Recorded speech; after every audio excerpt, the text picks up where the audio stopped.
శివునికి జడలు ఎందుకు అది కూడా తెలియాలి కదా. ఈ జడలు అంటే మీరు ఎప్పుడైనా మర్రి చెట్టు చూసారా? మర్రి చెట్టు కూడలు ఉంటాయి. మర్రి చెట్టు కూడలు ఎలా ఉంటాయో శివుడికి జడలు ఎలా ఉంటాయి. దీనికి శాస్త్రం ఏం చెప్తుంది? ఇప్పుడు ప్రతిదీ కూడా మన తెలివితో అన్వయించడం కాదు, శాస్త్రం చెప్పింది చెప్పాలి. శాస్త్రం ఏం చెప్తుందంటే వేదాంత సాంఖ్య యోగాఖ్యా తిస్రస్త జటయ స్మృత అన్నాడు. జ్ఞానం అనేది అనేక విద్యలతో మనకు వస్తుంది, కానీ జ్ఞానం అనే మర్రి చెట్టు విద్యలని ఓడలతో వచ్చింది అన్నాడు.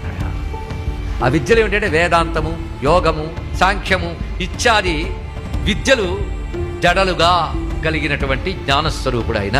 ఒక్కొక్క జటాజూటంలో ఒక్కొక్క జడకి ఎంత శక్తి ఉందో తెలుసా? ఒక్క జడ తీసి కొడితే వీరభద్రుడు వచ్చాడు అటువంటిది. ఇంకా జటల్లో ఎంత శక్తి ఉందో, మొత్తానికి జటాజూటానికి నమస్కారం. అలాంటి జటాజూటంతో విద్యల శాఖలనే తన యొక్క జడలుగా చేసుకుని కూర్చున్నటువంటి వాడు